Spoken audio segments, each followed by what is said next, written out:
नमस्कार, मी मनीषा जयप्रकाश। आपण पाहत आहात लोकसंदेश न्यूज। पाहूया आजच्या सविस्तर घडामोडी। कोडीनयुक्त कफ सिरपच्या एकूण 17,640 बाटल्या गुंगीकारक औषधांचा साठा बेकायदेशीरपणे विक्री करणाऱ्या 5 आरोपींना ठाणे गुन्हे शाखेने अटक केली आहे। ठाणे शहरातील गुप्त बातमीपत्र मिळालेल्या माहितीच्या आधारे त्यांनी भिवंडी परिसरामध्ये सापळा रचला होता। यावेळी पोलिसांना म्हैशीसाठी वापरण्यात येणारे एक कंपनीचे कोडीनयुक्त सुरक्षा 4 बॉक्समध्ये 480 बॉटल्स आणि 8 लाख रुपये किमतीची मारुती कंपनीचे डिझायनर वाहन आढळून आल्याने पोलिसांनी ताब्यात घेतलं आहे। गाडीची झडती घेतली असता संबंधित साठा त्यामध्ये आढळून आला।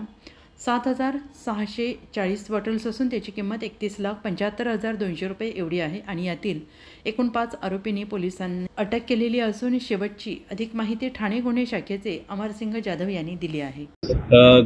गुन्हे शाखेच्या मालमत्ता कक्षाचे पोलीस अधिकारी वरिष्ठ पोलीस निरीक्षक गोरखनाथ घारगे, API महाजन आणि त्यांची टीम यांनी ACP श्री डोंगरे यांच्या मार्गदर्शनामध्ये 31 जानेवारी रोजी भिवंडीच्या हद्दीमध्ये नारपोली पोलीस स्टेशनच्या हद्दीमध्ये एक संशयित स्विफ्ट डिझायर कार पकडली। त्या कारमध्ये 4 इसम आणि 4 बॉक्स होते। त्या बॉक्समध्ये बेकायदा विक्रीसाठी किंवा जे नियमबाह्य विक्रीसाठी औषधाच्या बॉटल्स होत्या, कप सिरपच्या बॉटल होत्या।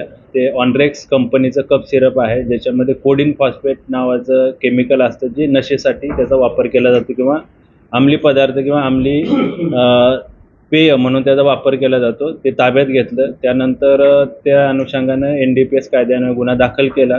त्या गुन्ह्याच्या तपासामध्ये चेंबूर येथून आमच्या टीमने इक्बाल शेख यास अटक करून आणखी त्याच्या ताब्यात असलेला त्याच्या गोडाऊनमध्ये असलेला मुद्देमाल त्यामध्ये जप्त केला। एकूण मुद्देमाल 147 बॉक्स, ज्याच्यामध्ये 17,640 ऑनरेक्स कप सिरपच्या बॉटल, ज्याची किंमत सुमारे 31,75,000 इतकी आहे। त्या अनुषंगानं मालमत्ता कक्षाचे अधिकारी अधिक तपास करत आहेत। या गुन्ह्यामध्ये सदरचं ऑनरेक्स कप सिरप हे हिमाचल प्रदेश येथील एका कंपनीमध्ये बनलेलं आहे। तेथून त्याचा जो डिस्ट्रीब्युशन आहे किंवा जे त्याचं वितरण आहे, ते वितरण बेकायदेशीरपणे कुणी केलं, ते बनारस मार्गे किंवा उत्तर प्रदेशच्या राज्यामधून आपल्याकडे भिवंडीपर्यंत आलं, त्याचं वितरण कुणी केलं, त्या वितरणामध्ये कोण समावेश आहे, आणखी किती आरोपींचा समावेश आहे, या अनुषंगानं आम्ही अधिक तपास करत आहे। सदरच्या गुन्ह्यामध्ये अद्यापर्यंत 5 आरोपींना अटक केलेली आहे। त्याच्यामध्ये दिलीप पाल हा ट्रक ड्रायव्हर होता, त्याच्यासोबत ज्योती प्रकाश, दिनेश सिंग, श्याम सुंदर आणि इक्बाल शेख असे एकूण 5 आरोपी अटक केलेले आहेत। अजून यामध्ये कोण आरोपी निष्पन्न होतात का, याचा अधिक तपास आम्ही करत आहे। सर, याची किंमत का असणार आहे आणि खास पाहायला गेलं मोठ्या पार्टीमध्ये देखील याचं सेवन केलं जाऊ शकतं आणि किती मोठं रॅकेट असतं? हे जे ऑनरेक्स कंपनीचं कप सिरप आहे, याच्यामध्ये कोडिन फॉस्फेट नावाचा द्रव्य असतो। याची आता जप्त मुद्देमालाची किंमत अंदाजे 31,75,000 इतकी आहे।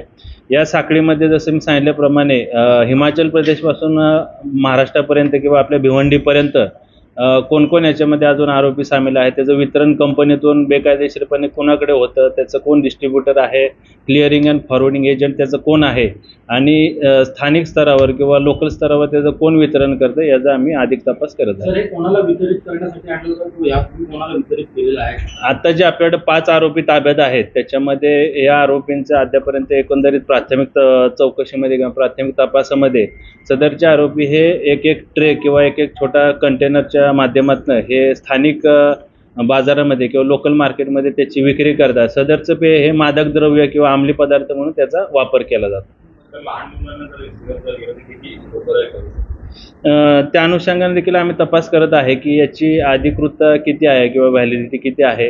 हे सदरचं औषध हे फूड अँड ड्रग जे डिपार्टमेंट आहे त्यांच्याकडून देखील आम्ही खात्री करत आहे की हे अधिकृतपणे विक्री याची केली जाते का किंवा डॉक्टरांच्या वैद्यकीय अधिकाऱ्यांच्या सल्ल्यानुसार प्रिस्क्रिप्शननुसार याची कुठे विक्री केली जाते, या अनुषंगाने तपास करत आहे।